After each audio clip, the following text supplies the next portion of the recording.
Thank you, everybody, for being here. For those of you who don't know me already, my name is Julie, and I'm one of the founders of the Okanagan Real Estate Investment Group. And tonight's going to be so much fun. We've been getting together since 2016, had that little break, from people for a little while, and we're in the process of rebuilding. And I couldn't be more pleased with the community that has already, shown back up. I have a story, and it's like my first time public speaking because I'm completely blanking on what the story was? Yeah. All right. Way back in the good old days. Oh, this is what it was. Okay, here we are. Last weekend, my daughter had a volleyball tournament. And so these tournaments go Friday and Saturday, and it was in Kelowna. At the same time, I was working with a lady, and we were trying to meet up. And we missed each other on Friday, so we're like, okay, we'll meet on Saturday. And I said, great, I'm going to be in Kelowna. She said, where are you going to be? And I said, well, my location tomorrow is going to be based on today's performance, basically. And I said, that's volleyball for you. And then I immediately thought, well, that's life for you, right? The choices that you make today are going to determine where you are, yes, tomorrow, a week from now, 6 months from now, a year from now. Maybe you will decide to join our community. I hope that you do. If you do, please take advantage of the events and all of the valuable online content that we have. I can almost guarantee you will be different a year from now. Maybe you're going to start working with Dave Dubeau, which I highly recommend. I've known Dave for a long time, and he has changed people's lives. Maybe you're just going to start a new health journey. Whatever it is, keep that in mind. Your future's based on today's performance. So maybe somebody needed to hear that today. Tonight's speaker is such a great guy, so smart. I met him about 10 years ago at a big, maybe longer, could have been longer. And when we started OREG in 2016, he was a big supporter right from day one.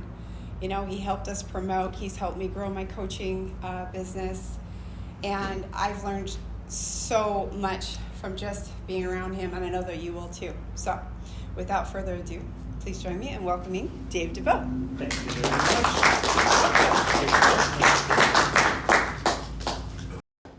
How you guys doing tonight?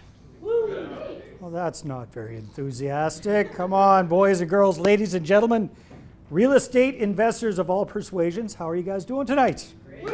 Much better, much better. All right, my name is Dave Dubeau. It is my pleasure to hopefully be presenting to you tonight. Let's see if we can get this going. It paused. We're going to be talking about something kind of interesting, and that is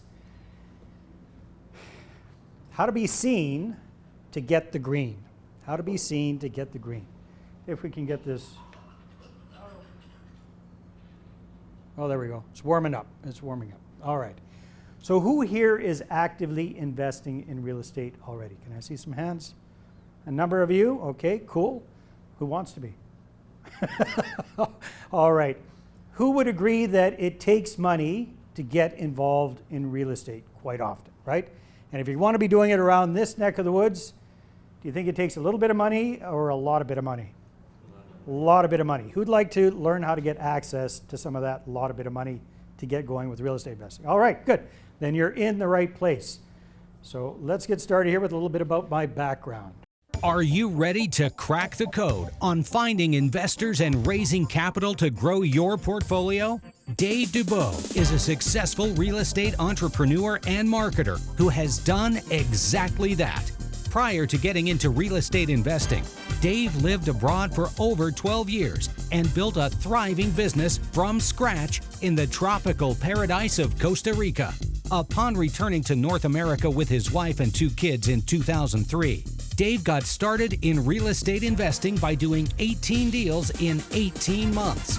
Then, for 6 years, he worked as the director of marketing for a real estate education and investment company, helping them to grow from 2 to 128 employees, 7 branch offices, $200 million in revenues, and a spot on the Profit 100 list of fastest growing private companies 3 years in a row. Dave has done a variety of different real estate investing strategies, from creative no-money down deals to lease options, and most recently, multi-family properties. Mr. Dubeau is the author of 8 books on marketing and real estate investing, including 3 Amazon bestsellers. He is also a sought-after speaker who has spoken to tens of thousands and has shared the stage with some amazing people, including Robert Kiyosaki of Rich Dad fame, Arlene Dickinson from The Dragon's Den, Shark Tank's Robert Herjavec, Brian Tracy, and heavyweight world champ George Foreman, to name a few. Dave's company, Results Enterprises, is a boutique marketing agency dedicated to educating and supporting real estate entrepreneurs to grow their portfolios by applying effective marketing to attract investors and raise capital. As Dave says, when it comes to which comes first, the money or the deal, remember the money always comes first, and attracting it to you is always better than chasing it.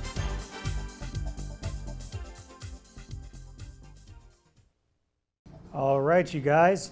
Do you find that you learn better by interacting or just kind of sitting there absorbing stuff?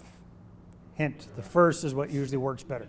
All right, so a little interaction. So, Julie, if I could ask you a favor, I've got some handouts over there. Would you guys like to kind of take notes as you're going along? Would that make things better for you? Good. Okay, we got some handouts for you, which will get you, and we'll also get rolling with this presentation. So these, we're going to cover 8 ways to raise your profile in order to raise capital to do real estate deals, right? Because in order to get somebody to invest $50,000, $75,000, or $100,000 with you or more, that person needs to know you, they need to like you, and they need to trust you with their money. Would you agree? All right. Well, this is really about building up all of that, getting people to know you, like you, and trust you even more. Okay? All right. And what we're going to be going over here today is part of my process that I call the Money Partner Formula. And this thing has 3 phases: the foundation, the launch, the leverage phase. Each phase has 3 pretty simple, straightforward steps, not necessarily easy, but straightforward. And today we're going to really be focusing on boosting up your credibility, being seen as a real estate authority. All right, we've been working with clients for quite a long time now. Tons and tons of great results and testimonials. You can check that out on my website, moneypartnerformula.com. All sorts of happy people doing great things with all the capital that they're raising for their deals. All right, so again, we're going to focus on the leverage phase of this process, and specifically on that boosting up your credibility. All right, so why is this so important? When you're seen as an authority, when you're seen as an expert, life just gets so much easier. Anybody here familiar with Dr. Phil? Everybody knows who Dr. Phil is, right? Yeah, he's pretty famous. Is he the best psychologist on planet Earth? Most psychologists would say no, right? Is he the most famous one on planet Earth? He certainly is, right? Does he get paid more than most of the rest of them all put together? He certainly does, right? Why is that? Because he is positioned as an expert and as an authority, right? So we're not going to show you guys how to become the next Robert Kiyosaki or Dr. Phil or whoever here, but we are going to show you how to get the maximum out of what you've already got. Does that make sense, you guys? That's what this is all right? Because like anything in life, and Julie, let me know if you agree with this or not, the 80-20 rule definitely applies with real estate investing. 20% of the real estate investors own, control, profit from 80% of the properties. The bottom 80% of real estate investors are scrambling for the crumbs, for the 20% of the deals. It's kind of like that in life in general. Wouldn't you agree? Definitely like that in real estate. So the reason 80% are stuck with 1, 2, maybe 3 properties in their portfolio is all they do is they self-finance. They use their own money to buy properties. And that's good for your first 1 or 2 deals. Get a little skin in the game, get some experience, get things rolling. But after that, that's going to very drastically limit your growth. You can only go so far under your own financial steam. Sooner or later, you have to start looking for OPM. Everybody know what OPM is? Yeah? Like I like to say, OPM rocks. T-shirts available at the back. Just kidding. Actually, would it hurt you guys' feelings if I offered you something here today? Made you a special offer? Oh, you're looking like they're starting to, oh God, here comes a sales pitch, right? How about this? I'll make you a special offer. I think you'll really like it. I think you'll like the price tag especially, but we'll keep that for the end, all right? So, like we said, for people to invest with you, know, like, and trust. Super, super important. So what are we going to cover here today? Be seen, be visible, boost your profile to get the green, to get the capital, right? So how you show up, your personal image, what to say when somebody asks that dreaded question, what do you do? Liz, what do you do, right? What do you do? How do we answer that to create curiosity instead of boredom? What we leave behind with people. Pretty, pretty pictures, even if you're not particularly pretty yourself, like someone else, all right? Getting free exposure using the other OPM. But Dave, OPM means other people's money, doesn't it? Well, we got another OPM. I'll show you what the other OPM is as well. Be seen as a leader and be seen as an instant authority. These are the, oh, one more. Build a platform. These are the 8 things that we're going to go over here today, all right? So we already talked a little bit about myself. Julie was asking how I got into the real estate game. Yes, Ron LeGrand paid a big, big part way back in 2003 when I came back to Canada. I have to mention my son is here, Andrew Dubeau is here, my cousin Erin Fleury's lovely lady, Liz, thank you guys. So those 2 little kids that you saw in the back of my car, the smallest one, that was him 20 years ago. That's when I got started here with the I Buy Houses. So got to Canada, had to start all over again from scratch, hadn't been able to sell my business in Costa Rica, didn't have much money, had 0 credit, couldn't get a loan if I begged. So got into the creative thing, no money. I saw some ad, you too can get rich in real estate with little or no money. I said, perfect, that's exactly what I got, little or no money. So I set away from the course, that's when I did those 18 creative deals in 18 months in Kamloops, of all places. So does this stuff work in Canada? It definitely works in Canada. All right, a few years later, got into doing stuff that I required other people's money for. I self-financed my first couple of deals, ran out of cash, ran out of credit. Can anybody else relate to that? Ran out of cash? Yeah. So that's when I started raising capital. And then got up into multifamily stuff, started raising bigger amounts of capital. And for the last 10 years, my team and I, we've been helping what I call other everyday people investing in real estate to raise capital for their deals. And last time I counted, we're at over 250 some different clients over the last 10 years and over 327 million, give or take a few $100,000 in capital raised for their deals. So it definitely works, all right?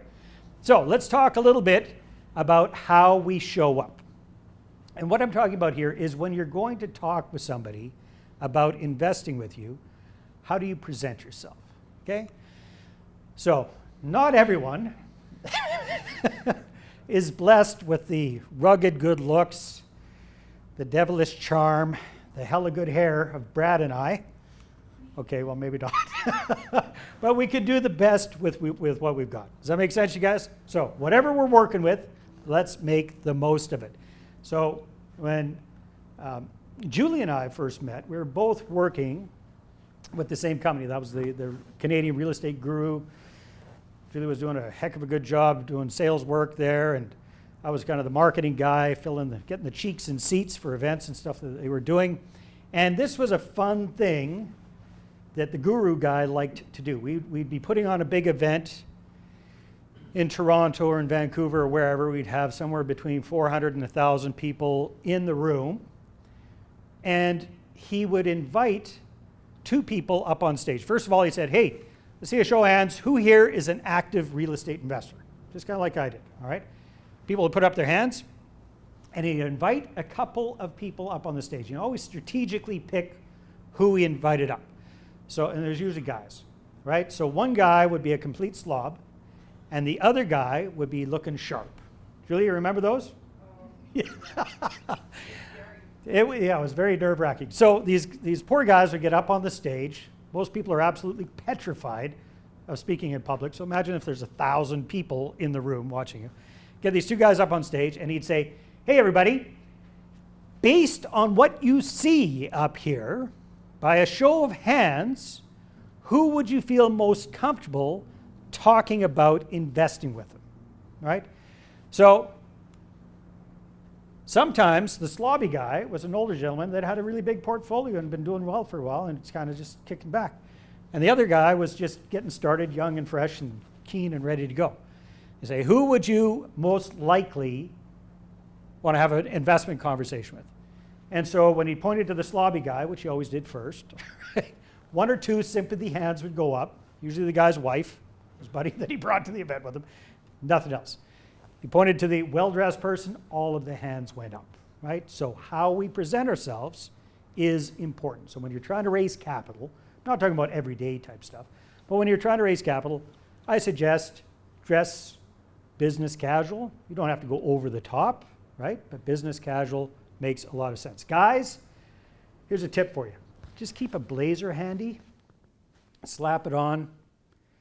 Maybe don't have an OPM Rocks t-shirt, but you know what? Have a clean shirt and a blazer, you're pretty much good to go. Ladies, I won't even try to go there and suggest how to dress. You know what business casual looks like, all right? Here's a great example. We went to a Kiyosaki event about 10, 12 years ago. You guys remember when those makeover shows were really big?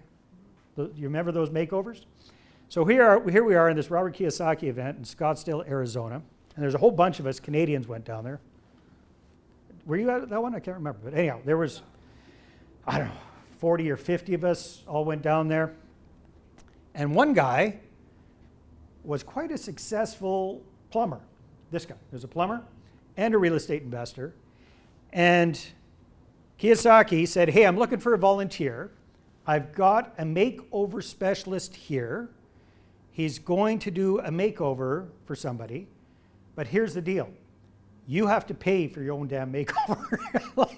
We're not paying for this. You have to pay for it. Whatever the guy tells you to buy, you buy.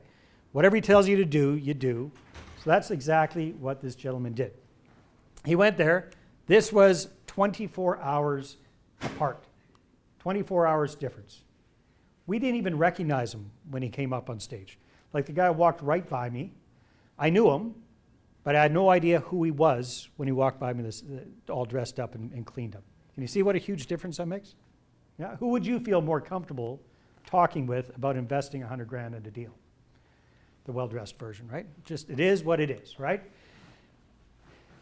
Should it be like this? I don't know. Is it like this? Yes, it is, right? So let's just suck it up and work with human nature, right? Because you can fight the system ain't going to change. This is human nature. It's the way it goes, all right?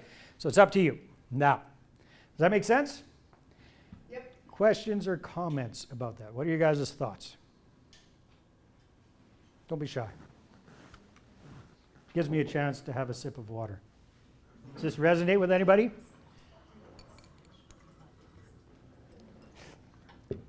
This has definitely hit home for me a few times. I remember once when I was still living in Costa Rica, I was traveling to Los Angeles for some reason. I don't even remember why. And I happened to be dressed up in a suit. And I was taking the flight back to Costa Rica. I wasn't flying first class or anything. And so I think the flight went through Guatemala or something like that. So there I am. I'm in the lineup for the flight. Here's this pasty-faced white dude wearing a suit with a whole bunch of Central Americans. And if you've ever seen Guatemalans, they make me look really tall. They're very small people and all this kind of stuff. So I'm standing there waiting my turn, just minding my own business, and these two big airport security guys come up to me. I go, holy shit, what's going on? I don't know what's going on here. I'm getting nervous. And they go, sir, where are you going? I go, Costa Rica? I said, okay, follow us, please. Okay. And they whisked me through the lineup. I didn't ask anybody for this. Whisked me right to the very front of the line, plunked me through, escorted me to the plane. Why? Because I looked more professional than everybody else in that lineup. That's all I can think of. So it can make a huge, huge difference. Anybody else ever had an experience where being dressed up versus being casual, you've noticed a big difference? Yes? What? I'm asking for actual feedback here, guys. Not nods, but what's an example? Anybody? You were nodding back there. What's happening? Well, just listening to you talk about airports, it's a great place to get dressed up or look good, and the respect level goes up. It does. Yeah, things happen. It's quite amazing, actually. Yeah, it is weird how it really seems to focus in on airports. Yeah, that's interesting. All right, very cool. Now, has anybody here ever been at a loss for words when you're out schmoozing around networking and somebody says, hey, nice to meet you. What do you do? Anybody? Yes? What's the typical answer? Yeah, exactly. Just say whatever the title of the job. Yeah, exactly. Whatever. It's most of us, it's like, well, you know what? I'm a plumber by day. I've been doing that for 23 years, and I kind of dabble a little bit in real estate from time to time, do a little bit of real estate investing and whatever. And it's boring as hell, right? The other person kind of politely nods and quickly looks for somebody more interesting to talk with. That's what typically happens, right? So what we want to do is we want to say something that leaves a little bit of an impression and creates a conversation. Does that make sense? Create that conversation. So who's also heard of a 30-second elevator pitch? Anybody heard of that? Anybody got one? Yeah, that's it. Just developed it today. Good. Good. I'll undevelop it for you real quick, but yeah, go ahead. Yeah, I'll preface it. I'm a new mortgage broker. I was reading about it. Now it's like, I help my clients secure mortgages, but more importantly, I protect them from the fine print under the attractive interest rate on their mortgages. Sometimes, sorry, I just developed it today. Yeah, that's good. That's good. In the long run, the fine print can cost them thousands, if not tens of thousands. I make sure that doesn't happen. Okay, good job. Right? So back in the day when I was doing rent-to-own deals, I had my 30-second elevator pitch pretty dialed in. So let's hear it. Hey, Dave, what do you do? Well, thanks for asking, you guys. I help deserving local families who can't quite qualify for a mortgage today get into the home of their dreams years earlier than they could otherwise, while at the same time getting my investor partners and myself an above average return on our money. Is that okay? Pretty slick, eh? I thought so too, except every time I did that, the other person would kind of look at me weird. Like, how natural does that sound? Zero. What does it sound like? It sounds like a commercial. It sounds fake. It sounds like I'm a network marketer, MLMer. No offense if any of us right here are recovering or otherwise. It just sounds really strange. Would you guys agree? Okay, nobody talks that way. So I did that probably 3 times, to be perfectly honest with you, maybe 3 or 4 times. Got all these weird reactions. So this is why I might be saving you a little bit of pain here. And stopped doing it. The problem is our 30-second elevator pitches tend to sound like me, right? I. Yes? If you say it with enough conviction, it comes across. And it's how you control the conversation afterwards, right? If you don't make it Well, let's look at it, perhaps something that might work even better for you. Keep it. It's good. You've worked on it. I like it. But let's look at a different option. Sound good? So, years ago, another Julie on Vancouver Island, Julie Broad, very, very sharp real estate entrepreneur and coach and trainer and all this kind of stuff. And like many of us that are in the coaching training type thing, she was teaching people how to create elevator pitches and all this kind of stuff. She had hers, and she was into long-term buy and hold, doing suited properties, that sort of thing. And then she just got tired of using this weird elevator pitch that just didn't really work very well. So the next time somebody asked her, hey, Julie, what do you do? She got inspired and she said, I collect houses. What do you mean you collect? What do you mean you collect houses? Like porcelain houses you put up on the wall? What do you mean you collect houses? What happened? It started the conversation, right? Then she could get into the spiel, right? Then you can do your 30-second version because you've created that, you've piqued that interest. Does that make sense, you guys? I collect houses. I think that is beautiful. So that's what it's all about. It's all about creating that curiosity. So I've been kind of thinking about this for a while because I didn't want to swipe Julie's thing. I collect houses. Plus these days I'm not really collecting houses, so it doesn't really resonate. So what do you guys, what do you do when somebody asks you what you do? I usually say, you know, sometimes people need a little help selling a property. I've worked with a lot of people that I've been able to help. So do you get confused for being a realtor? Yeah. Yeah. And I'm not a realtor, but I'm kind of a version of that. Yeah. Yeah. So I've been thinking about this, and I'm literally, this is the first time I'm throwing these ideas out here, so let me know what you think. So there's a couple of them. One is, I'm a real estate entrepreneur, right? Sounds a little bit different than real estate investor. What does that mean? Real estate entrepreneur gets the conversation going. All right. I'm a property investor, instead of a real estate investor, a property investor, little twist on there. Here's one that's a little bit edgier. I am a property profiteer. Ooh. Has a nice roll to it, doesn't it? And it could have a negative association, but it creates some conversation and gets that going. What a profiteer, isn't that negative? Well, it can be, but it means creating excessive profits for my investor partners and myself. Ooh, that might pique some interest. Does that make sense, you guys? So it's coming up with something unique. Did any of those kind of resonate with you? And you're welcome to use any of those. I'm not laying dibs to them. What do you guys think? It's pulling teeth here to get a reaction out of you guys.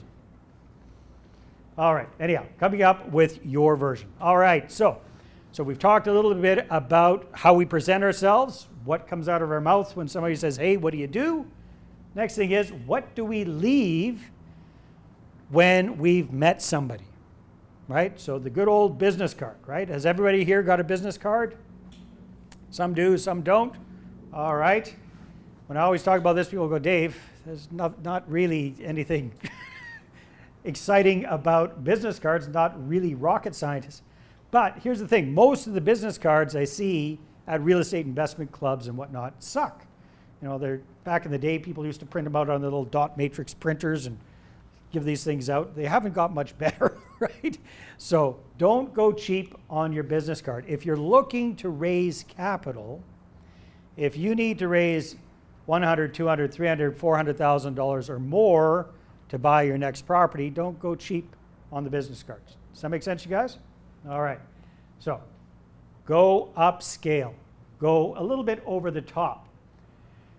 So years ago, a friend of mine named Dan Locke had some sort of a internet coaching type program, and he had these very slick plastic black cards that he would position properly, and people would just be tripping over themselves to try and get one of these black business cards. So I swiped the idea from Dan. I said, that's pretty cool. And this is the kind of card that I've been recommending for a while. Now, nowadays, you can actually go over even higher than this, because these can't even get these in North America. These are made in the UK. Part of the process is gold foil inlay. Some of it's done by hand. Like, it's a big deal. Like, these cards cost, I think, about $3 each. Okay, so they aren't cheap, right? So you don't give them out willy-nilly. You give them out sparingly to people that you think deserve them, right? People that are good prospective investors. So this is just a nice, simple business card. Would anybody like a copy of the one I brought with me? Yes? Anybody? Well, get off your rusty dusty. Come on up and get one. There you go. There you go. Here's the goal with the card. The goal is that you feel guilty throwing this away. That's the goal. The goal is that create that guilt factor. The card is very solid. They're so good, I want 3 of mine. You're not getting No, three. no. No, it's I couldn't get around. You couldn't get around. Oh, you're being a gentleman. Yeah. You're being a gentleman. Hi, how are you? Hello, Welcome. I'm good. Good. Hey, nice to see you. All right. Thank you. Perfect. So nice and shiny, huh? Gold. Nice, right? So again, the idea is to leave a lasting impression. Somebody gets your card, they go, nice card. That's the goal. They remember it, they remember you, and you don't get lost in amongst the other gazillion paper business cards that they have. Nowadays, you can even go to the next level. Have you seen those metallic cards? They've got all these different stuff. So yeah, you can go even more upscale. So get a nice business card. Go ahead. Yeah, there now comes with the NSC tag. You know the NSC tag? So once you get closer to the phone, it automatically pops up the website. Very cool. See, that's way more high tech than I am. All right, you guys, but nice, good-looking business cards that are going to stick around. All right, professional headshots. Who here has professional headshots done? A few of you? I recommend that you do, and that you also update them from time to time. As you can see, I'm looking a little younger here, a little skinnier here. You need to update these things from time to time. So I've had a few newer ones done. A little grayer, a little furrier, a little, well, balder, a little heavier. But keep your pictures updated and make sure that when you go get professional pictures taken, get them done on a transparent background. So a PNG version of your photo so that you can pull it out and put it on top of things. Does that make sense? Put it on your website, put it on marketing materials, put it on different things so it pops out. Right? Now, one of my favorites, you guys. But first, what does the other OPM mean? So I already know about other people's money, right? Any guesses about what the other OPM is? Marketing. Marketing, good guess. Other people's media. Other people's media, right? Be seen to get the green. Be seen to get the green. So how to boost your visibility? Other people's media. So we have an amazing opportunity these days, you guys, to piggyback on the work of others, the platforms of others, the media of others that they have put so many years of effort into creating. In a certain way, me getting up on stage here and, well, up front here and flapping my lips in front of you guys is me having the benefit of other people's media, of all of the work that Julie and her husband and the gang have been doing for the last 8 years, 6 years, 7 years, long time, 6 years. All right. Other OPM. So best ways to get publicity today, get interviewed. Get interviewed. Okay, we'll give you some tips on how to do that. Somebody else's YouTube channel, Facebook group, a podcast. Good options. When I started my podcast in 2018, there were 600,000 podcasts worldwide. Now, last time I heard, there's somewhere close to 4 million podcasts worldwide, right? It's just booming, it's exploding. So, somebody else's podcast. So, the reason why you want to be interviewed, why you want to piggyback on other people's media, instant way to get credibility. It really is. Like if you're getting interviewed by somebody, you're automatically assumed to be the expert, the authority. Otherwise, why would they have you on their show, right? Obviously, boost your visibility. So for example, you come on somebody's podcast, come on my podcast, we get over 10,000 downloads a month. Pretty good visibility, right? So you get visibility. Networking. You've got an in with the host. You've also got now a commonality with all of the other guests that host has interviewed in the past. You can reach out to them and say, hey, I noticed you were also interviewed on Joe Schmo's podcast. So was I. You know, get the conversation going that way. Of course, it's a great way to inspire and educate. In fact, a huge portion of the people that I have on my show these days, that's one of their main goals. They just want to help newer real estate investors that might only be a step or two behind them avoid some of the mistakes that they've made, some of the hurdles that they've had to overcome, right? So inspire and educate. And then there's some fancy search engine optimization benefits of being on podcasts and links and backlinks and all that kind of good stuff as well. So lots of different benefits there, okay? So some tips for getting booked on a podcast. First thing is, know what it is that you want to accomplish. Focus on what is it that you want to gain from this. Don't just do it to do it. Go in with a specific purpose in mind, right?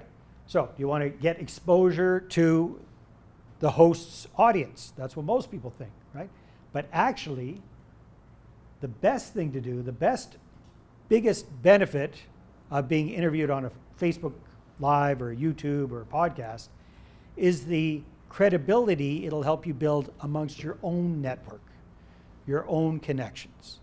Has anybody here ever felt like the best kept secret when it comes to real estate investing amongst their friends and their family members? Nobody quite gets it. Nobody quite understands what they're doing, right?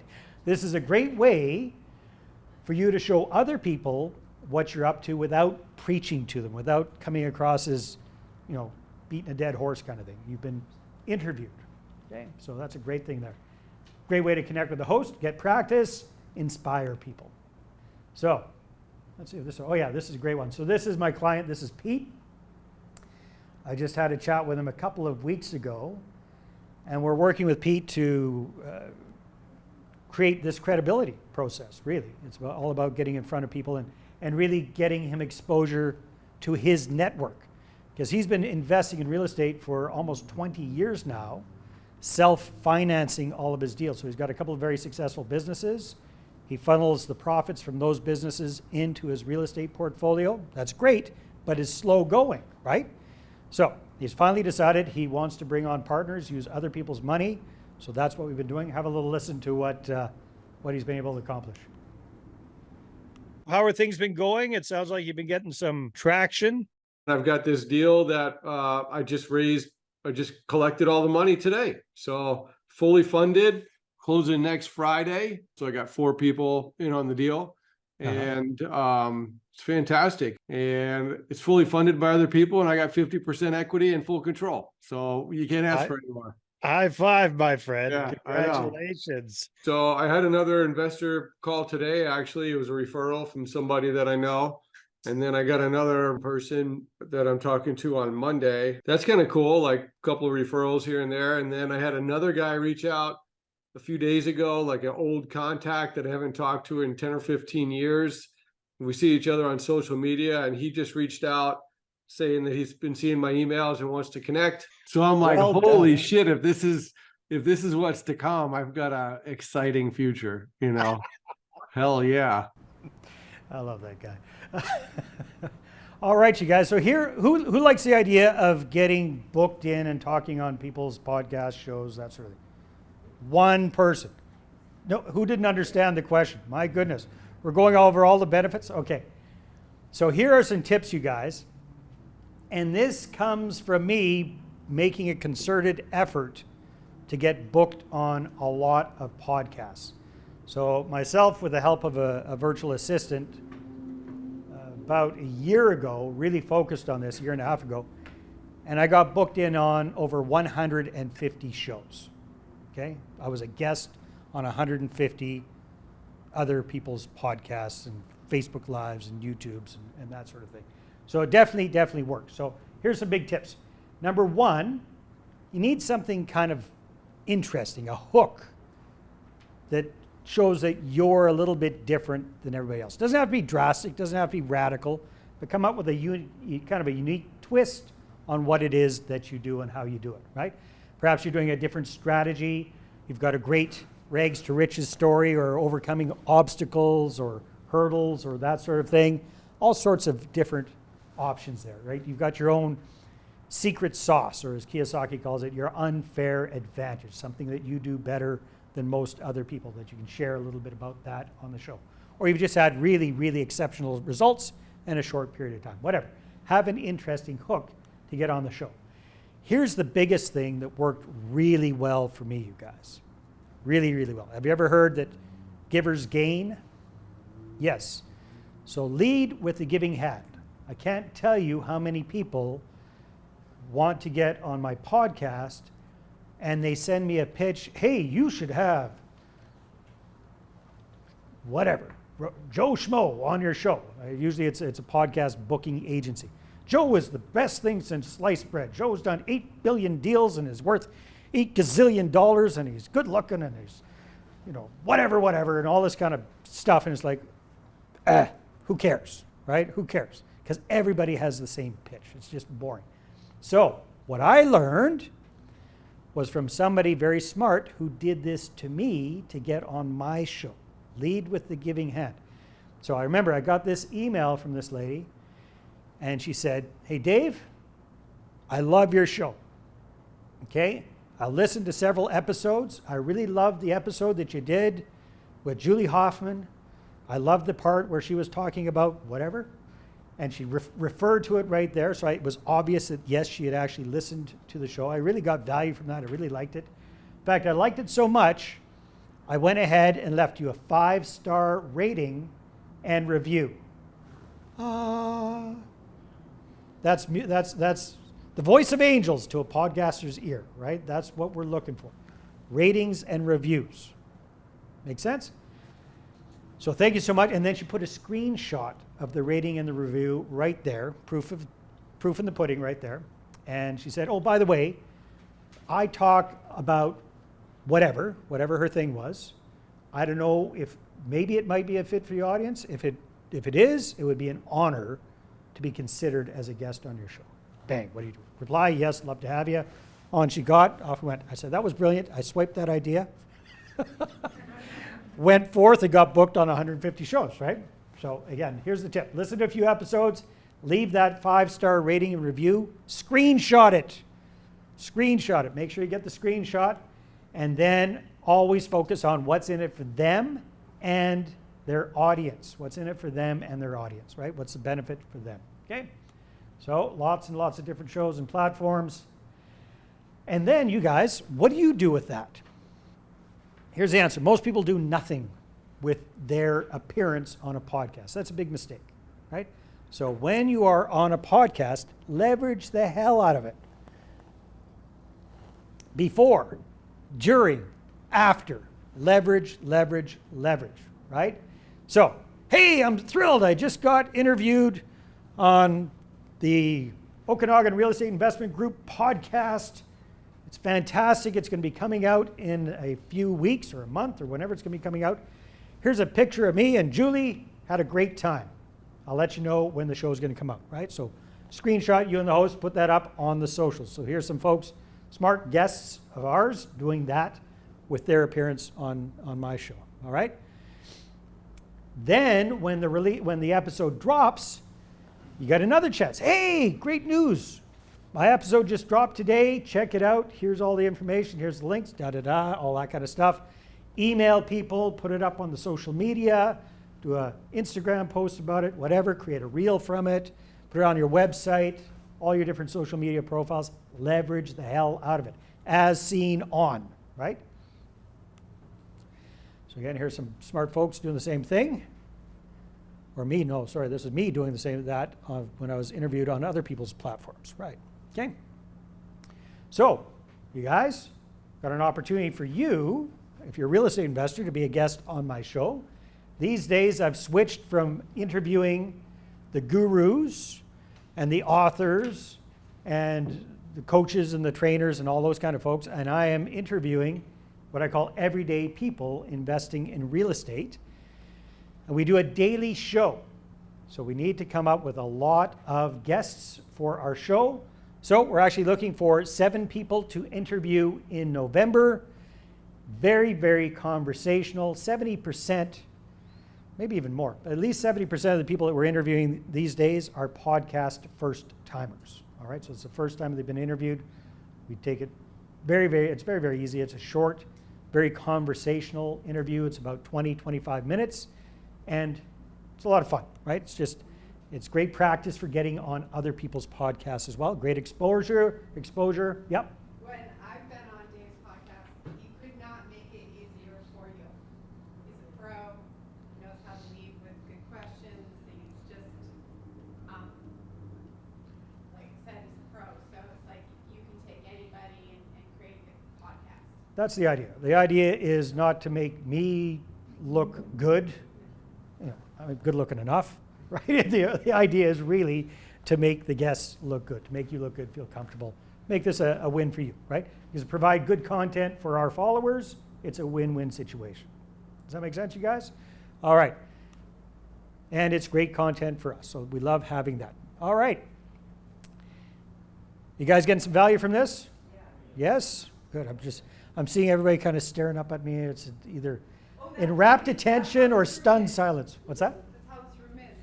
I don't know what it is. They're real quiet and they're like sponges. Good. There'll be a test. There'll be a test at the end. I hope you're taking good notes. Every time I talk to them afterward, they're always like, "Oh, so awesome!" And it's like so. It's all good. It's all good, you guys. All right.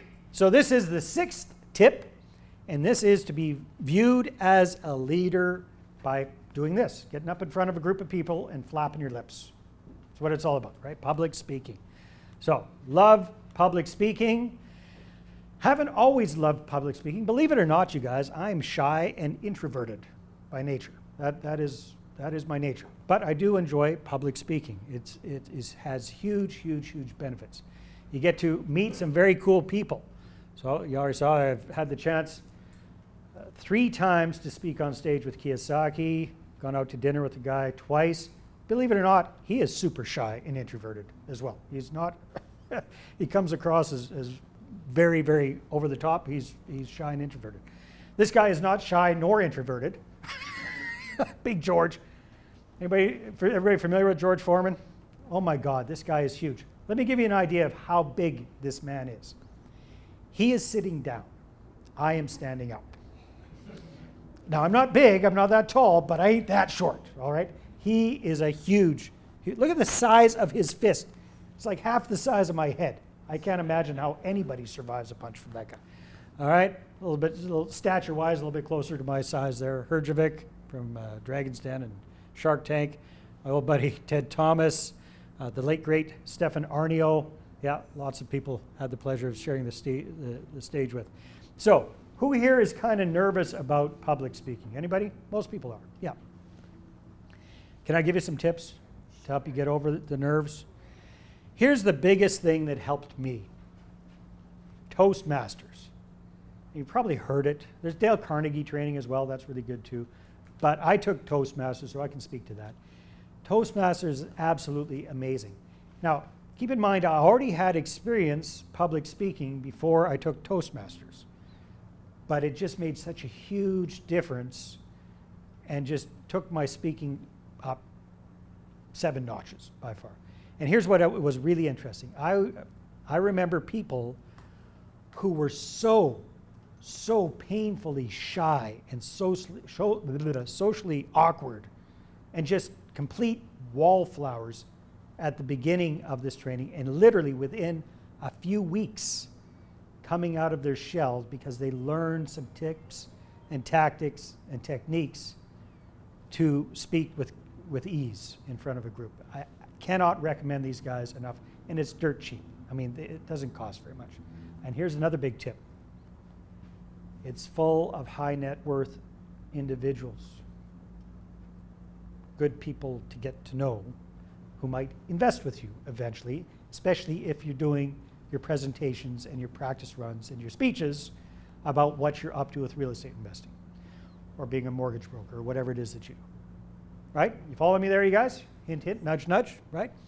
Then go practice in front of real people. There are all sorts of clubs looking for speakers. So for example, I'm part of Rotary these days. Every single week we have a meeting. We're always looking for somebody to speak, right? B&I, Business Networking International, I don't know if they're still going, but they were always looking for somebody to speak. All these service clubs are looking for speakers. Local Real Estate Investment Club. Julie, if somebody came to you with a great topic, you know, especially if they are local and they had something to talk about with real estate investing, would you be pretty open-minded about having them speak? Absolutely, right? It's awesome, all right? Lots of opportunities there. Okay, number 7. Becoming an authority by being an author. Being an author.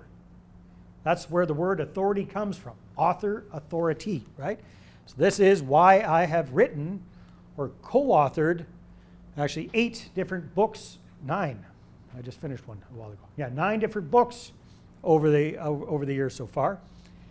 It is an amazing way to be seen instantaneously as an authority. This reminds me of a fun story. My good friend and business associate, Ken Beaton,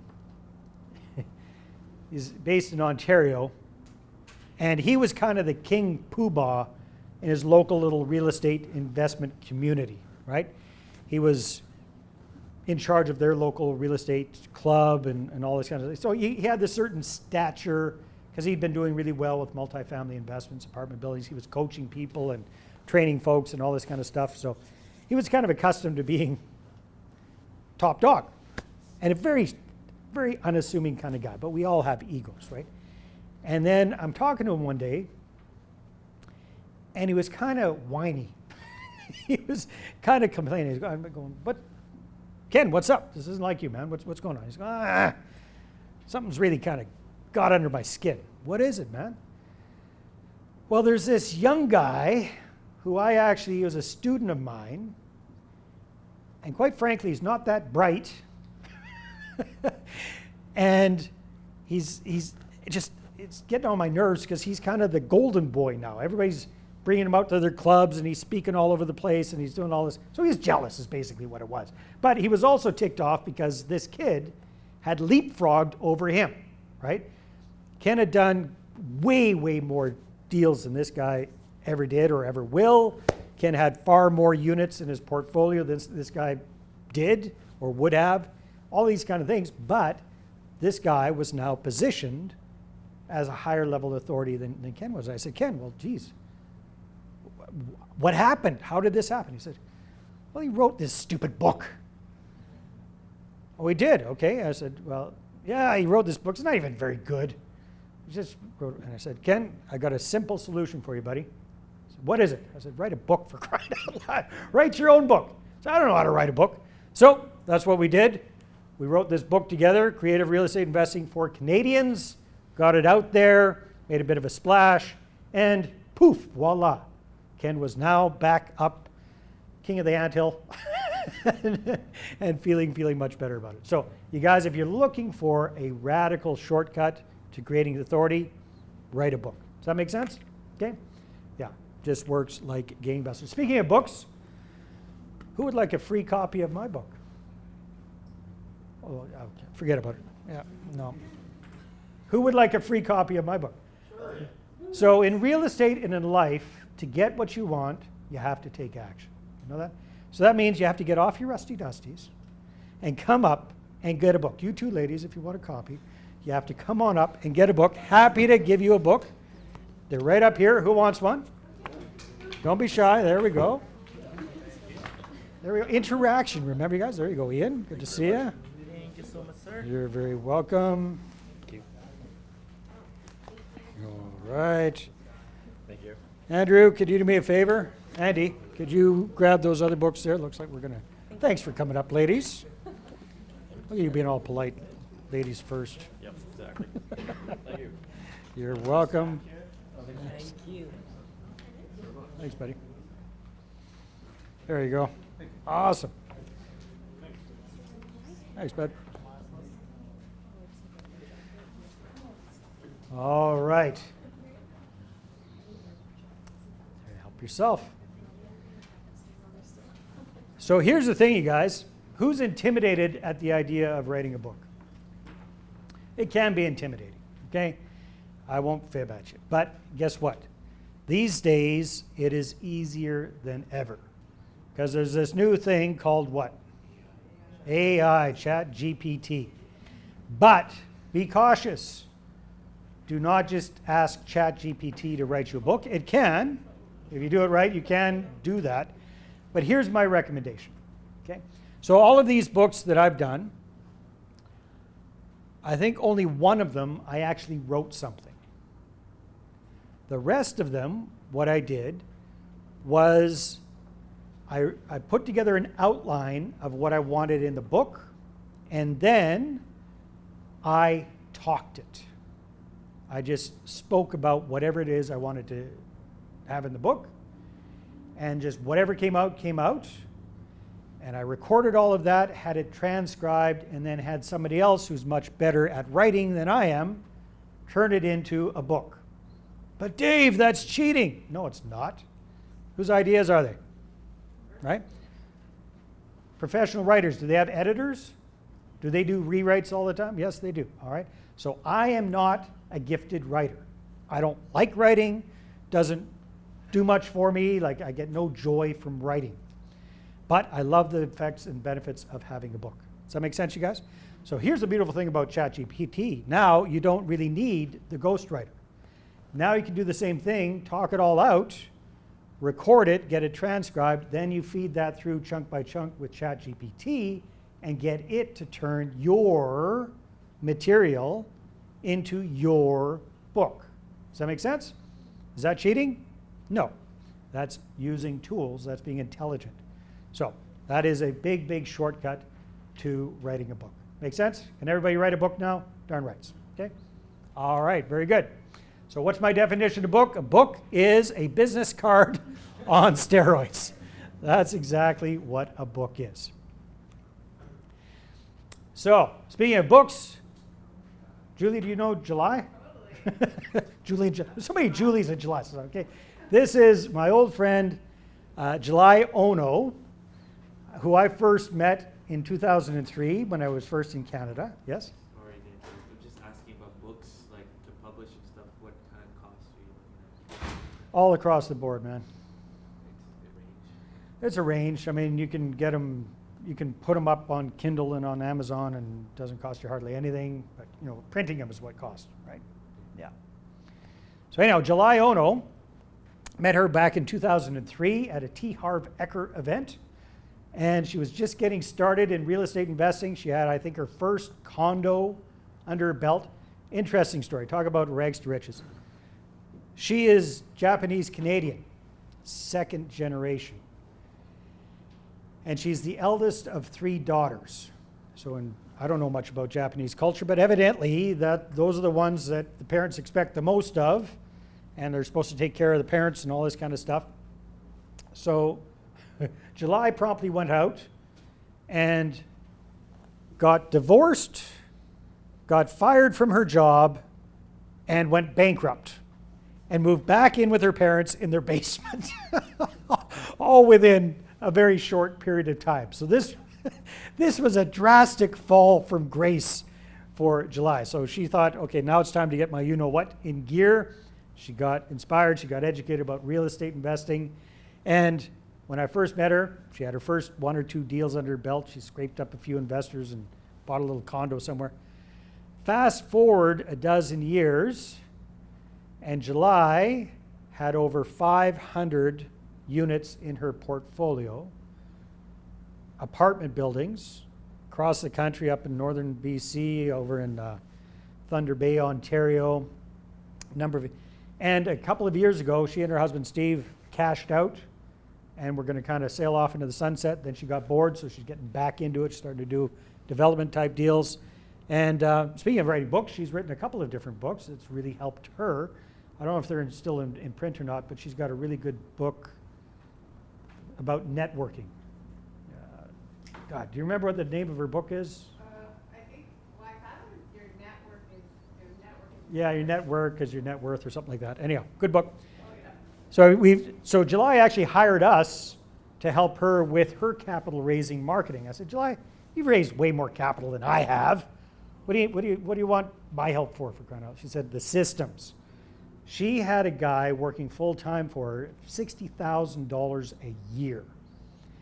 And then they had a falling out, and he swiped all of her stuff, all of her contacts, all of her, hijacked her website, shut it, just made life living hell for her. So we started working with her last year, and very, very happy. Let's see if this works. So yes, definitely. I love it. It's working for me. What I love is a systemizing of everything, because I know it's coming, right? Lorna always sends a reminder. I really love the fact that it says blog 1, blog 2, blog 3, and easing 1, easing 2, and newsletter 23. It's like, oh, I don't even know what number this is. And she's tracking it. It's like, oh my goodness. I like to be managed. Thank you so much for managing me and all the website stuff. I really could do it. It's just not in my wheelhouse. It's like they love it. So to the people who love it. And it's like, for me, it's like, I just want to get on and talk to people and do the real estate deals. And all right. And as we wrap things up, you guys, and if you're interested in having a chat about that, there's this yellow piece of paper on the book. You can book a chat. We can talk about our services. Happy to have a chat with you about that. Okay, last but not least, building your own platform and your own following, right? So basically, this is a way for you to reach a wider audience and be seen as the authority. And it's a way for you to create content and promote yourself to that audience, increase awareness.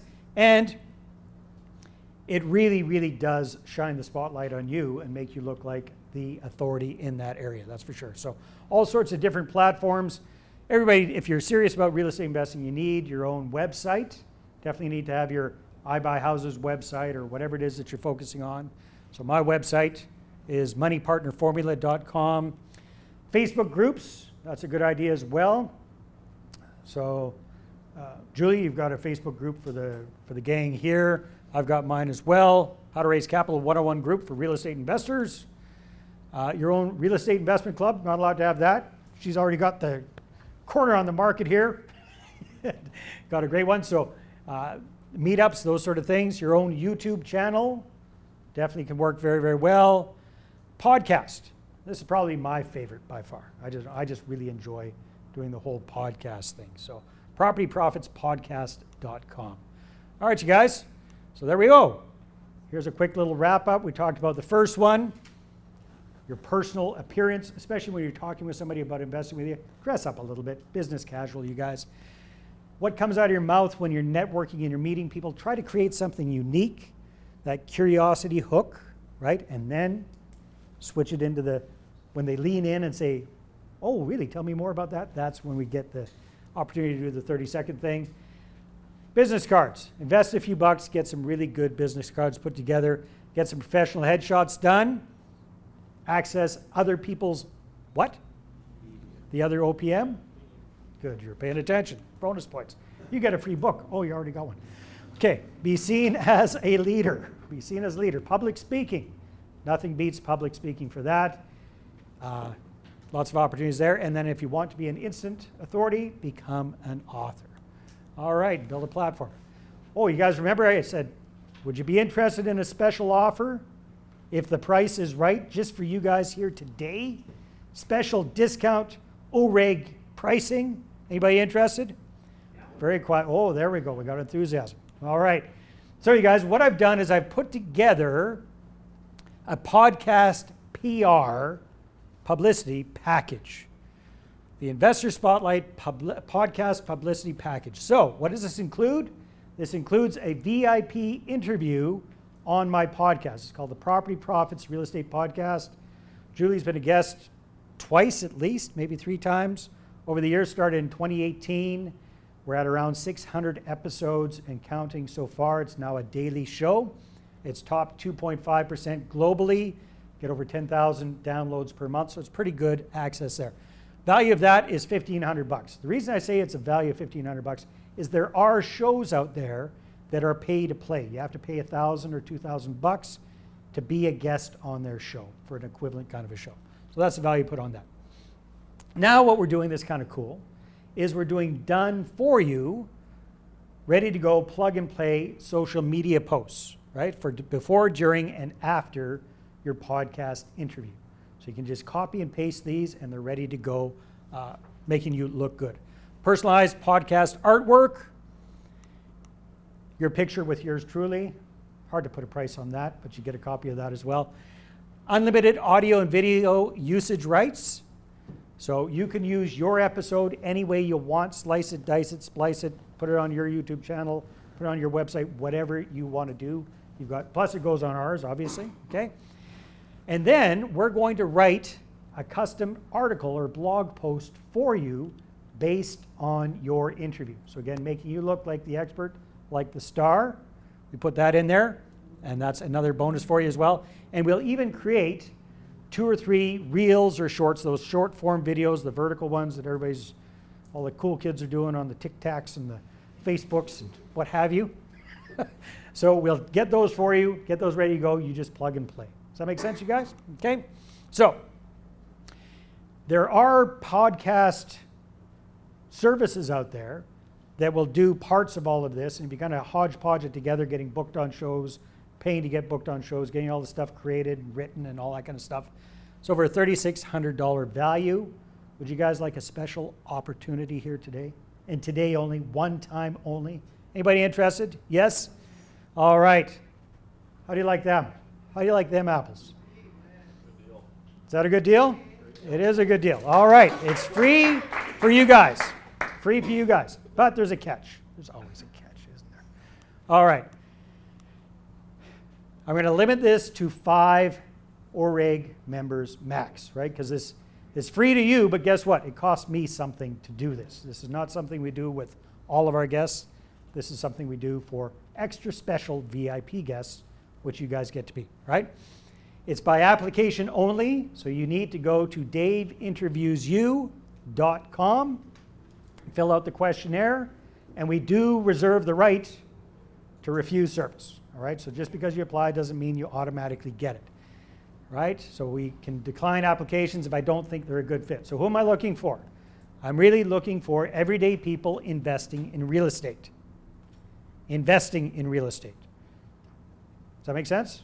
Okay, so real estate investors, that's what this is all about.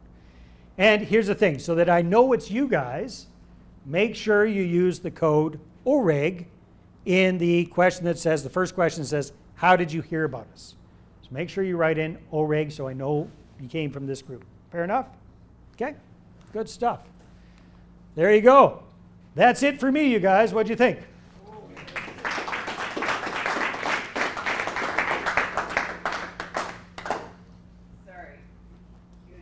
No, that's all. Come on up here. It's pulling teeth getting these guys to say anything. So, come on up. Anybody have any questions? What got you into this? Into what? Real estate investing, and if you do more than real estate investing, what was your driving passion behind all of this? Behind all of this, well, keeping the lights on. So, like back in the day when we moved back, literally, I lived in Costa Rica for 10 years. Married this handsome kid's lovely mother and had 2 kids and came back to Canada in 2003. Had to start all over again from scratch. Didn't have much money. Had been self-employed for 10 years. Was pretty much unemployable. Had no credit. So what the hell was I going to do? It was that or flip burgers at McDonald's, right? Which wasn't going to cut it. So that's what got me into real estate. And then I've always had a real passion for marketing. That juices me up. So that's what got me into the marketing side of things. That's when I connected with the guru guy and took a little sidetrack away from real estate investing for 5 or 6 years and focused on helping him build up his company. That's where I met Julie. And then got back into it and kind of kept going. And then the marketing stuff, this stuff that I'm doing right now, I love it. Yeah, this juices me up. Yeah. It's kind of nice doing what you love to do for a living. Yeah. Thanks for the question. I appreciate it. Yes, sir. Will you repeat the question? Yes, I will. The question was, what got me into all of this in the first place? What markets do you generally invest in? What markets do I generally invest in? These days, I've got got a few investments. I'm more of a passive investor these days because I realized somewhere along the line I kind of suck as an active investor. I do. I don't like dealing with toilets or tenants, or not particularly gifted at underwriting deals. I like the deal making. I like the capital raising side of things, but the actual doing it, not so much. So I'm invested passively in a few different projects, primarily up around Grand Prairie right now. Midterm furnished rentals. Yeah, multifamily midterm furnished rentals. Yeah. Good question.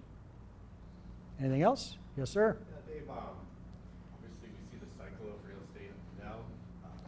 Do you see trends within that where people invest, how they're investing, how many people invest around those cycles, or what kind of things do you see in that? Yeah, that is one big benefit of interviewing different real estate investors every day from across North America, as you see a lot of what people are doing.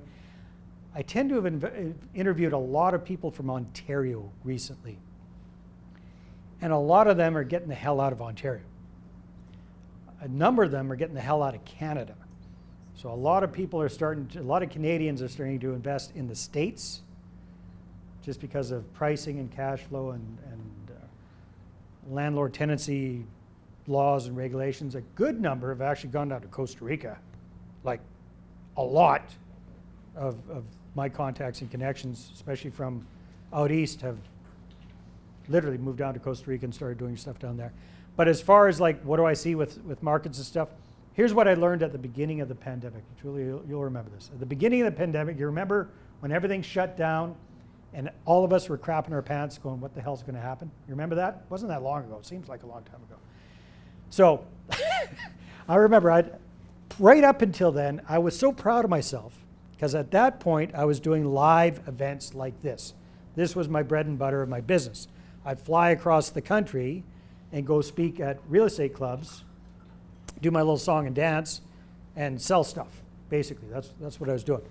And I was so proud of myself because I had my entire first 6 months of the year booked solid with speaking engagements across the country. Okay, COVID hit, we all shut down. My business ground to a halt immediately. I was like, oh, this kind of blows. So instead of just kind of sitting on my thumbs, I thought, you know what? I'm going to get a whole bunch of real estate experts and authorities together, and we're going to do, I think I called it the COVID action plan or something like that. So I think I had 17 or 18 people. I believe you were one of them on there. I can't remember. Anyhow. I was like, oh, smart. That's so smart, Dave. So anyhow, got these 17 or 18 people on the call, all real estate experts, right? And that was the question, okay? Each person had 5 minutes or whatever to talk about things. We had set questions. And one of the questions was, where do you see things going? And out of the 18 experts, myself included, 17 of us all predicted doom and gloom for the real estate, for real estate investing.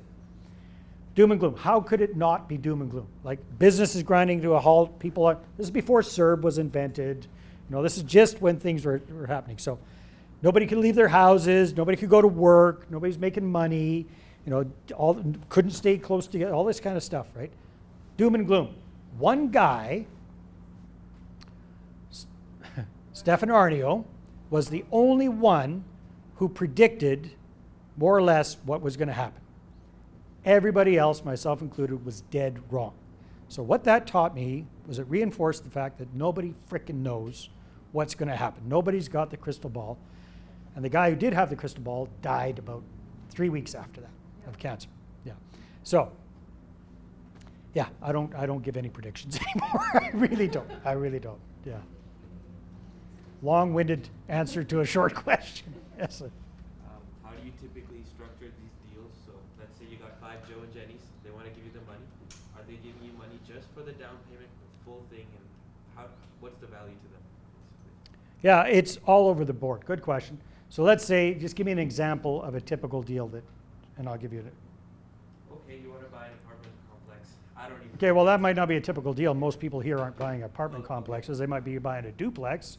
They might be buying a single family home to convert into a duplex or a triplex. I can't even think of a situation. Okay. Like, would it be people, one person, I don't even know how that looks because I'm new to the space. Yeah. If you were to buy a duplex then, like how do you normally structure that deal? Like where If I could wave the magic wand, I would structure it like this. I would ideally like to bring on one joint venture partner who brings in all of the cash required. So all of the cash required typically means down payment, closing costs, carrying costs, those kind of things. Perhaps some of the construction costs. If we can get that financed through a bank, through a construction loan, that's what we'd like to focus on. And then the ideal situation is to do a 50-50 split. So you bring the deal, you bring the team, you bring the know-how, you do all the work. Your joint venture partner brings the capital and perhaps the credit to the table, and you pay them out first and you share the profits 50-50 after that. That's the typical, easiest way to do it. Getting up into apartment buildings gets more complicated. The larger the building, the more capital required, then you're starting to get into syndications, and that's very different. Yeah. But typical, smaller type deals, joint venture type situations. Would you agree? Yes. Yeah. Or I pay money, I pay points on money, meaning I'll get like a lender on top of, I'll get a lender and just pay them a set amount. Yeah, so there's debt or there's equity. Yeah. Yeah.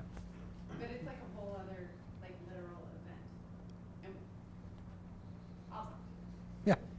Is this often like a lot that you're building something on and then you're selling it, or is it a long term? Is it a mix of everything? But I've got clients that do everything. Okay. There's stuff that I didn't even know existed. So I got people doing flips. Everybody knows flips, flip that house. I've got a client that flips land. Flips land.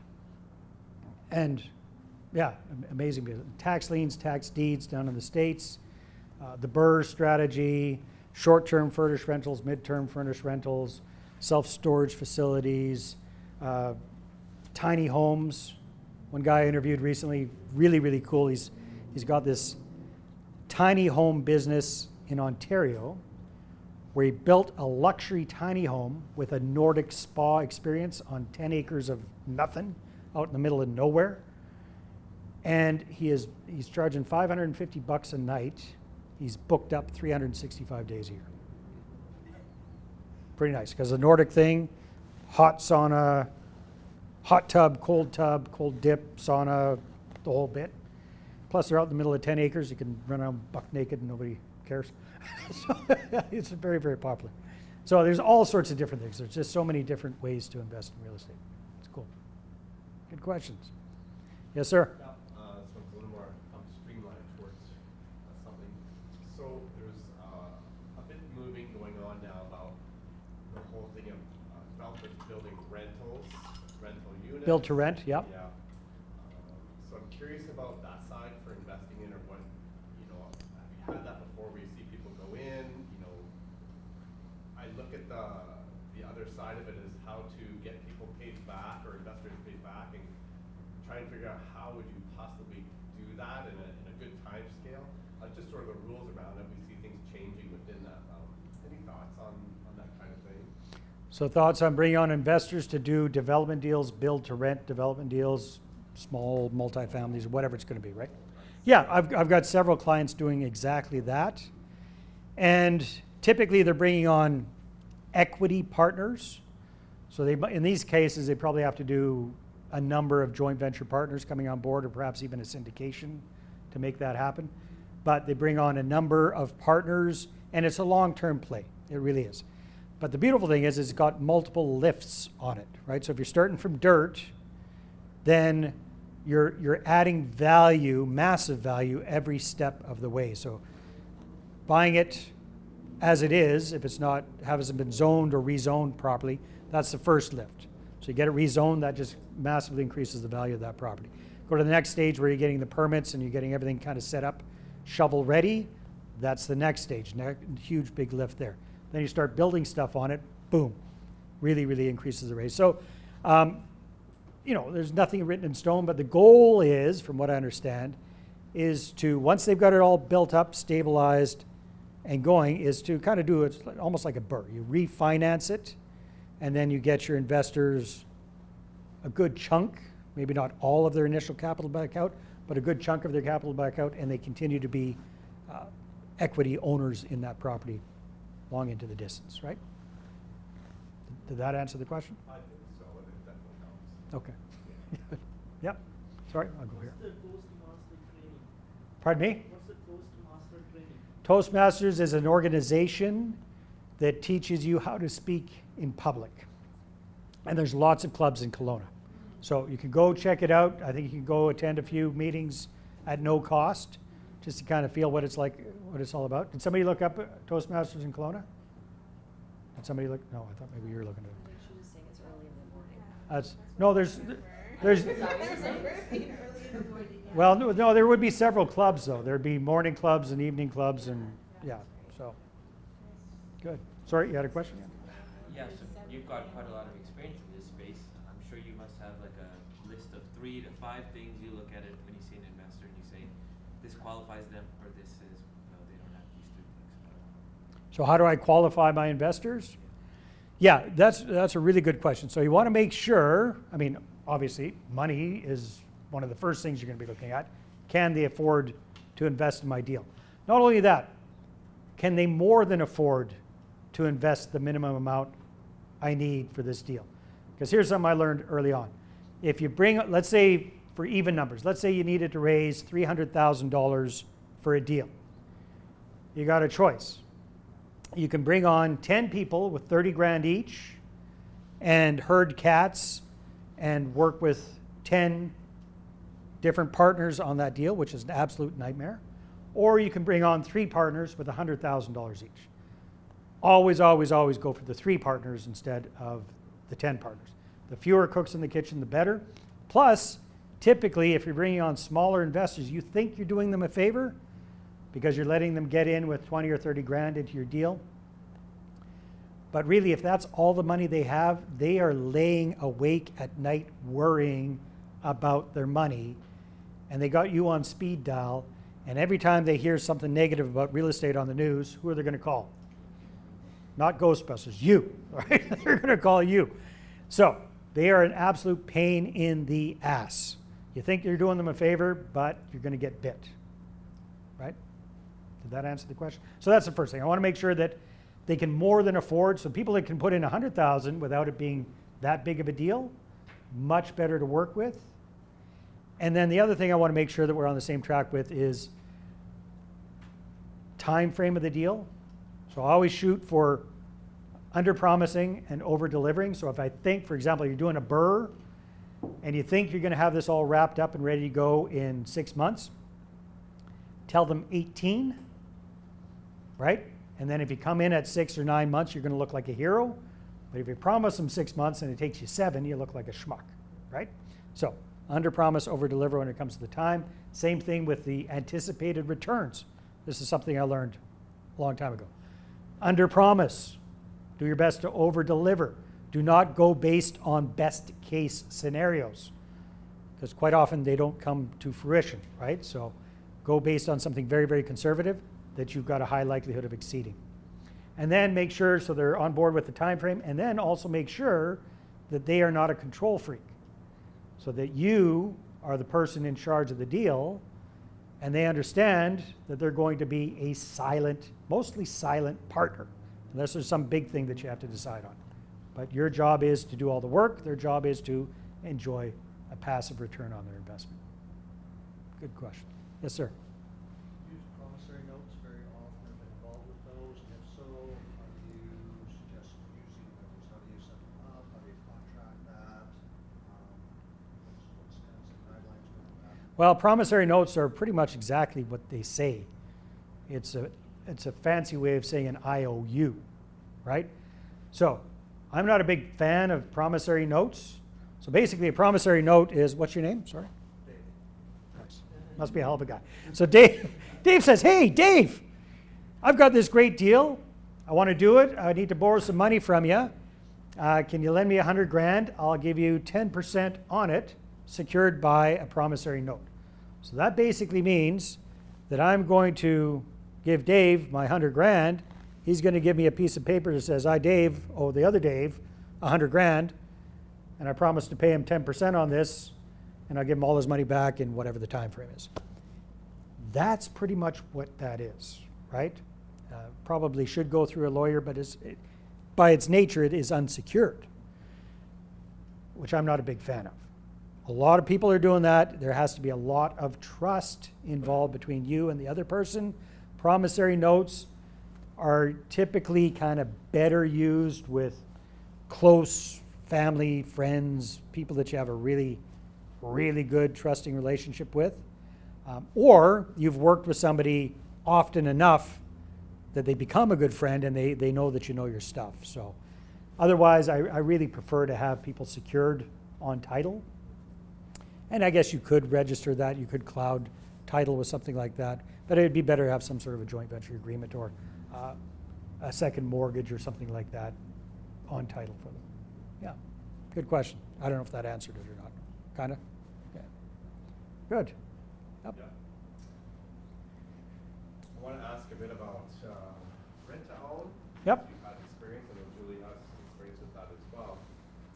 I was talking to a broker colleague of mine the other day, asking a bit about them. And she says they're horrible because they always end up in court, and she never really sees them go through. But I definitely see like something there for those.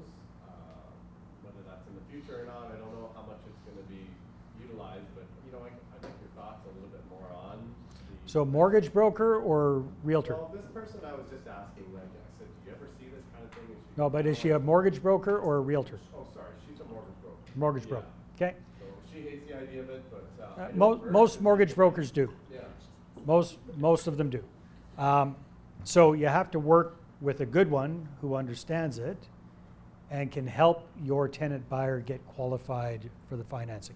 So I haven't done that many, maybe 14 rent-to-own deals. They didn't all work out.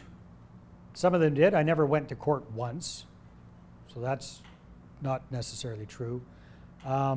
Rent-to-own can be very, very good. It can be a true win-win. But there's some limitations. The reason I don't like them so much from an investment standpoint is because it's like a slow motion flip, right? You're missing out on so many of the profit centers of real estate by doing a rent-to-own deal. Sure, you get a little pop of cash up front with a earnest money deposit. You get some decent cash flow perhaps during the deal. Good chunk of that you're probably going to have to credit back to them at the end of the deal to make it fly. You should be getting a pop of cash at the end because you're theoretically selling the property at a higher price than what you bought it for, right? But all of those stars have to align. So I happened to get bit in the ass pretty hard because most of my rent-to-own deals were around Kamloops and the market went flat. Didn't really go down much, went tipped a little bit, but it went flat for years, which is super sucky when you're in a speculative kind of deal like a rent-to-own deal, right? So that's the risk. If the market goes flat, then you have to extend the time frame. You have to get all creative. You're still going to have some tenant buyers walk away. Yeah. So is it a good strategy? Yeah, it can be a good strategy. It's a good thing to know how to do. There are certain circumstances where it can be very, very helpful. I've done sandwich lease rent-owns, and I've done tenant first rent-owns.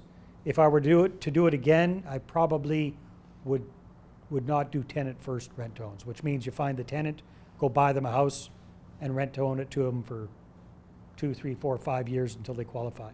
That's super risky, right? But if you do a sandwich lease, which is basically you kind of controlling the property creatively without having to come out of pocket, yeah, that can make a lot more sense. Julie, any thoughts? What's your perspective? Well, we've done so many, and with the exception of 2, have been successful. So a couple dozen, so about 24, and we have a higher than normal success rate. And you got to be super hands-on with your tenant buyer and make sure that they do all the right things to get qualified. And sometimes you've got to put together creative solutions for when they finally go to buy it. And so there is, so this is interesting, and I kind of want to record this because we're trying to produce this really excellent event so that people can get a lot out of it. You got it?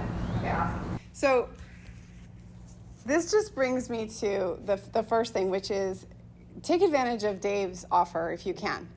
The only catch, there is more than a catch that you have to sign up for it, is that you have to be an ORIG member, which is a $97 a month investment that you can quit at any time. Don't worry, we're not going to ask for your firstborn or ruin your credit if you decide to quit or anything like that.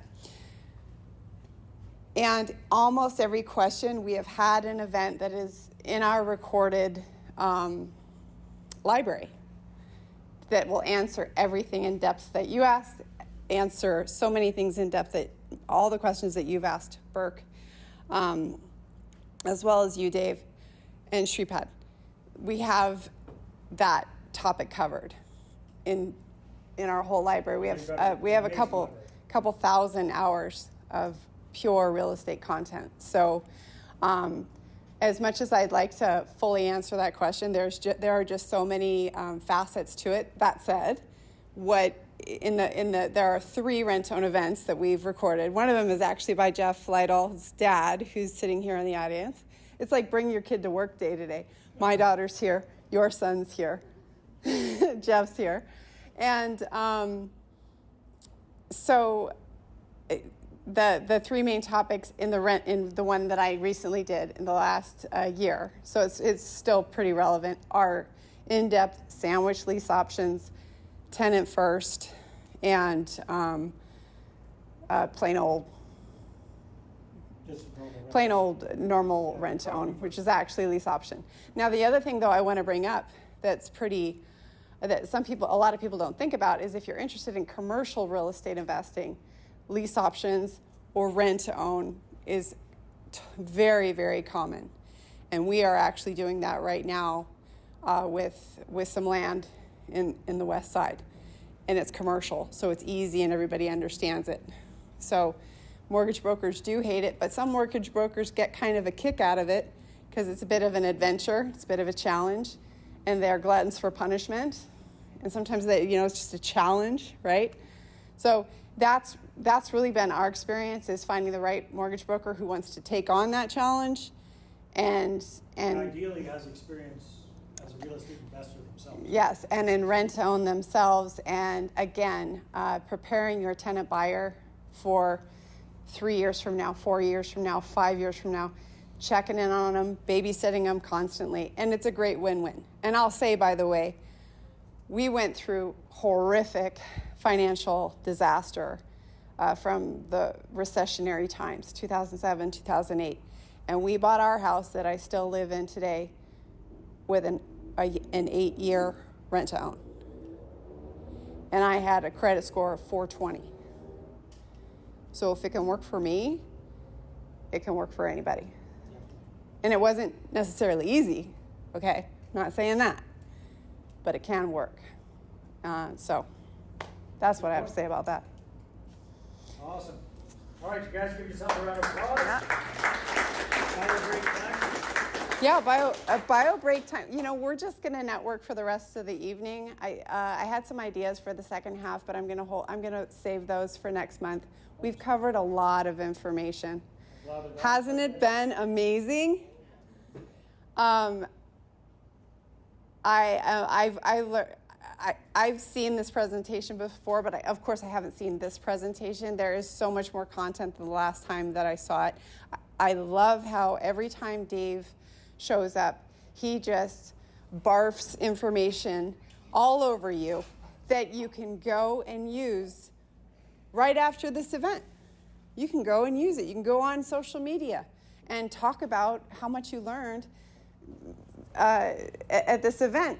List 5 of the things that you've learned, and suddenly, guess what, guys? I'm a real estate investor, and you're getting in front of people. It's the first time anybody said I barfed. Well, some people come and they sell, and you are leaving here with thousands, if not millions of dollars of information. And I appreciate how you always do that for us. So thank you very much. So let's give another big hand to Dave. Next month, November 16th, we're talking all about real estate investing. Duh. Property management. So bring your questions about landlord tenancy rules. Bring your examples if you're having challenges with tenants. Bring your questions if you're like, I don't know if I should buy a rental property because I'm worried about this, and this. And also bring your questions if you have questions about the new Airbnb legislation that it looks like it's probably on its way. Okay? So see you guys next time. Thanks a lot for being here. Oh, wait, one more thing. I want to introduce my daughter, Cassie, and her boyfriend, Kim. Hi, Kim. They are producing this event. So they're filming it, they're recording the audio, and they're going to come up with some really great visuals and audio for us.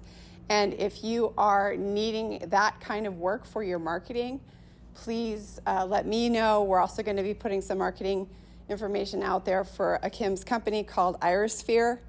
And I recommend them so highly. So please keep them in mind. Please, if you haven't already met them, please go introduce yourselves. So thanks again, guys.